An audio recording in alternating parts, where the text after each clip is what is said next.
साथियों, जिंदगी का दूसरा नाम ही तो संघर्ष है, या फिर यूं कहें कि तनाव है, काम का प्रेशर है, खुशी है, डर है।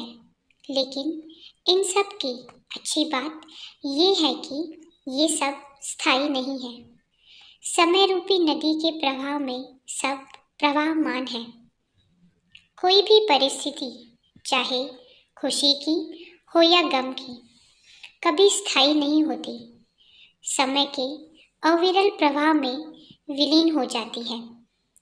ऐसा अधिकतर होता है कि जीवन की यात्रा के दौरान हम अपने आप को कई बार दुख, तनाव, चिंता, डर, हताशा, निराशा, भय, रोग इत्यादि के मकड़जाल में फंसा हुआ पाते हैं। हम तत्कालिक परिस्थितियों के इतने वशीभूत हो जाते हैं कि दूर दूर तक देखने पर भी हमें कोई प्रकाश की किरण मात्र दिखाई नहीं देती। दूर से चींटी की तरह महसूस होने वाली परेशानी हमारे नज़दीक आते आते हाथी के जैसा रूप धारण कर लेती है और हम उसकी विशालता और भयावहता के आगे समर्पण कर परिस्थितियों को अपने ऊपर हावी हो जाने देते हैं। वो परिस्थिति हमारे पूरे वजूद को हिला डालती है, हमें हताशा, निराशा के भंवर में उलझा जाती है। एक एक क्षण पहाड़ सा प्रतीत होता है और हम में से ज़्यादातर लोग आशा की कोई किरण ना देख पाने के कारण हताश होकर परिस्थिति के आगे हथियार डाल देते हैं।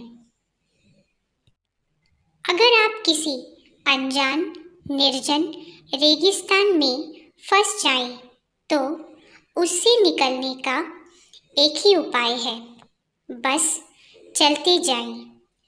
अगर आप नदी के बीच जाकर हाथ पैर नहीं चलाएंगे तो निश्चित ही डूब जाएंगे। जीवन में कभी ऐसा क्षण भी आता है जब लगता है कि बस अब कुछ भी बाकी नहीं है। ऐसी परिस्थिति में अपने आत्मविश्वास और साहस के साथ सिर्फ डटे रहें। कहते हैं कि हर चीज का हल होता है, आज नहीं तो कल होता है। एक बार कुशल सेन नाम का राजा था। एक दिन एक साधु उसके राज्य में आया।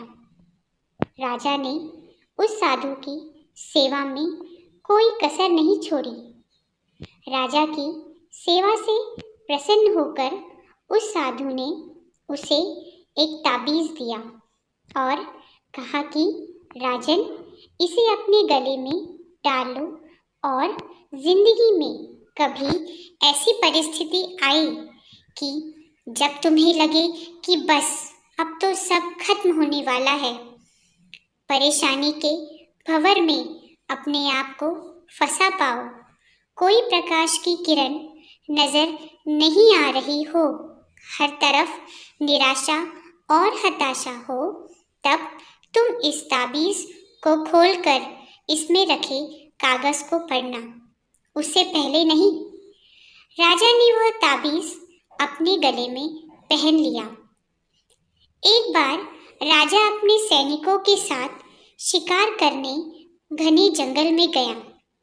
एक शेर का पीछा करते करते राजा अपने सैनिकों से अलग हो गया और दुश्मन राजा की सीमा में प्रवेश कर गया। घना जंगल और शाम का समय।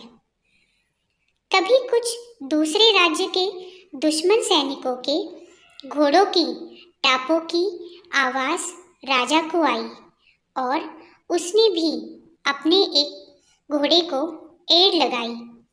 राजा आगे आगे, दुश्मन सैनिक पीछे पीछे। बहुत दूर तक भागने पर भी राजा उन सैनिकों से पीछा नहीं छुड़ा पाया। भूख प्यास से बेहाल राजा को तभी घने पेड़ों के बीच में एक गुफा सी दिखी। उसने तुरंत स्वयं और घोड़े को उस गुफा की आड़ में छुपा लिया और सांस रोककर बैठ गया। दुश्मन के घोड़ों के पैरों की आवाज धीरे धीरे पास आने लगी। दुश्मनों से घिरे हुए अकेले राजा को अपना अंत नजर आने लगा। उसे लगा कि बस कुछ ही क्षणों में दुश्मन उसे पकड़कर मौत के घाट उतार देंगे। वो जिंदगी से निराश ही हो गया था कि उसका हाथ अपने ताबीज पर गया और उसे साधु की बात याद आ गई। उसने तुरंत ताबीज को खोलकर कागज को बाहर निकाला और पढ़ा। उस पर्ची पर लिखा था, ये भी कट जाएगा। राजा को अचानक ही जैसे घोर अंधकार में एक ज्योति की किरण दिखी। डूबते को जैसे कोई सहारा मिला। उसे अचानक अपनी आत्मा में एक अकथनीय शांति का अनुभव हुआ। उसे लगा कि सचमुच ये भयावह समय भी कट जाएगा। फिर मैं क्यों चिंतित हूँ? अपने प्रभु और अपने पर विश्वास रख। उसने स्वयं से कहा कि ये भी कट जाएगा और हुआ भी यही।